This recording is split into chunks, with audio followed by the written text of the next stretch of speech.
What's going on, everyone? It's the Fantasy Football Almanac back at it with another fantasy football video. I am so sorry for my absence over this past week. I've had a lot of family stuff going on. It was my birthday this past weekend. Don't want to get too much into specifics, but it's been a little bit of a rough couple weeks.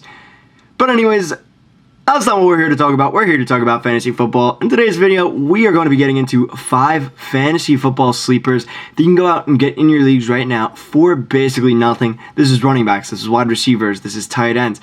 Every single fantasy football position to help you guys win your league and help you guys in the second half to go on and potentially win your championship, which, is ultimately the goal of fantasy football. But before we get into it, if you guys could, please go down and give this video a like. It would mean the world to me.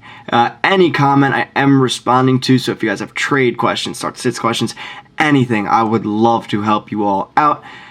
And subscribe to the channel, turn that notification bell on so you do not miss another video. With that out of the way, though, let's hop right in to our first fantasy football sleeper. The first guy I want to talk about is Michael Carter. And Michael Carter, yes, they did just acquire James Robinson, but Breece Hall is out for the season with a torn ACL, which I'm sure you guys saw on Sunday. And with that news, the Jets aren't going to go in and just keep Ty Johnson as their only backup to Michael Carter, a running back that has been a little injury prone and is only 5'8", 200 pounds, so he is not the stockiest of running backs. But even with that, we saw Michael Carter get utilized a ton in his rookie season, having 147 carries in only 14 games, meaning that's over 10 attempts a game. Alongside that, he also had 55 targets for 36 receptions and another 300 yards.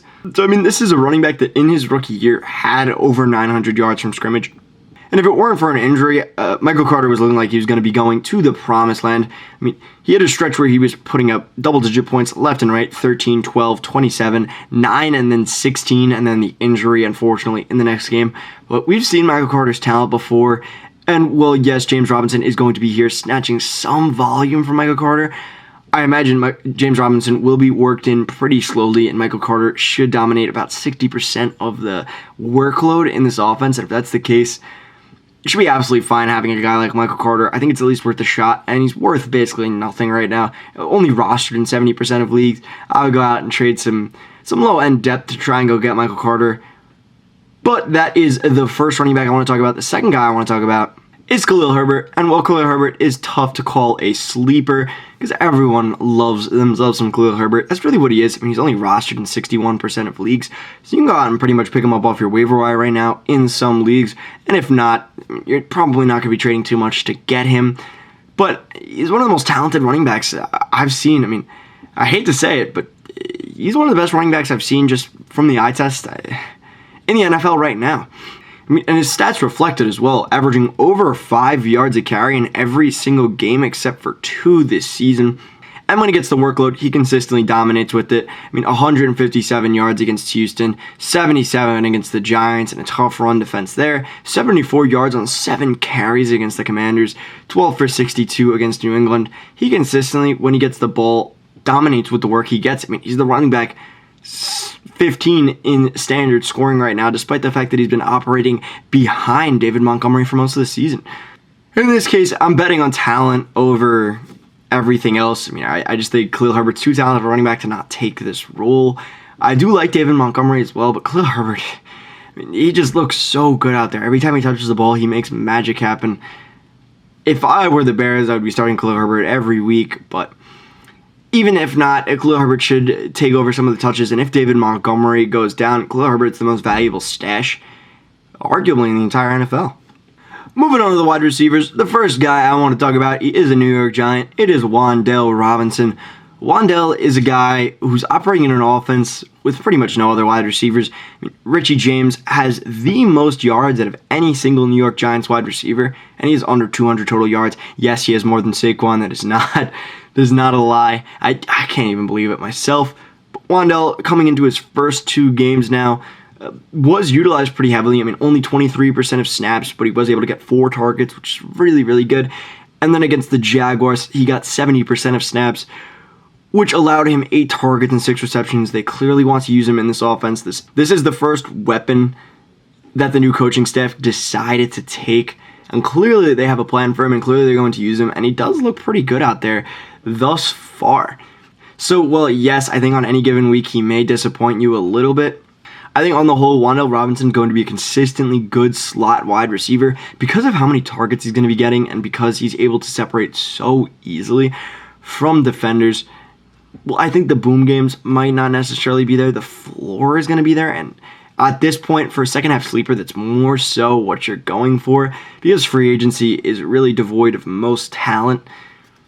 But even if he is on a roster, people are not going to be... You're not going to have to trade too much to get Wan'Dale Robinson here. But anyways, that is it for Wan'Dale. Let's move on to Donovan Peoples-Jones. Donovan Peoples-Jones is a guy who's surprisingly getting a lot of target volume thus far. And, well, yes, he hasn't had a single double-digit performance to go alongside that. 11 targets, 9 targets, 7 targets, 5 targets, and 6 targets is good enough. And now that David Njoku is going to be missing a serious amount of time, I think Donovan Peoples-Jones' targets only are set to increase. And not only that, you also have a potential top 5 quarterback coming in and slinging the ball to him. And if Donovan Peoples-Jones ends up being the top target over a guy like Amari Cooper, considering Donovan Peoples-Jones is only 23 years old, it is possible that Donovan Peoples-Jones ascends to become a borderline wide receiver 1 in this offense and a wide receiver 2 for your fantasy team. And a guy who's only rostered in 34% of leagues to be able to do something like that, I'd say he's an absolutely worth it, must pick up guy, at least for the stash. Well, yes, it is going to be painful from weeks 8 to weeks 13, most likely. Once Deshaun Watson is back, if Deshaun Watson looks like a top 5 quarterback again, you just got yourself an absolute steal, a bargain, a guy who I would be absolutely happy to play at flex once Watson is back. And the last guy I want to talk about is Greg Dulcich. And, well, yes, Greg Dulcich is a rookie tight end, and historically rookie tight ends are really not all that good. Greg Dulcich getting 71% of snaps in week 6 and 59% of snaps in week 7 is enough to make me pretty giddy about somebody like this. Getting 3 targets in his first week isn't anything crazy, but 44 yards and a touchdown to salvage it.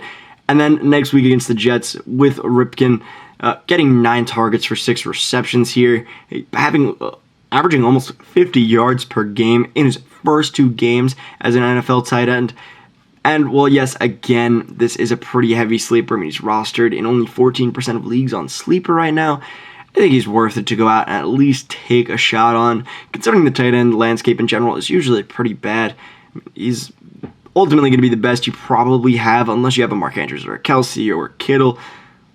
I would almost go out there and pick him up over Pitts at this point, and it's really, really sad to say, but it's got to be the case. Anyways, guys, that is going to be it for my sleepers video. I hope you guys did enjoy. If you guys did, again, please go down, leave a like. A comment would mean the world to me. I'm answering every single comment, trade, start, sits, anything. And subscribe to the channel so you do not miss another video. But with that, I hope you guys all have an awesome day, an awesome night, and an awesome life.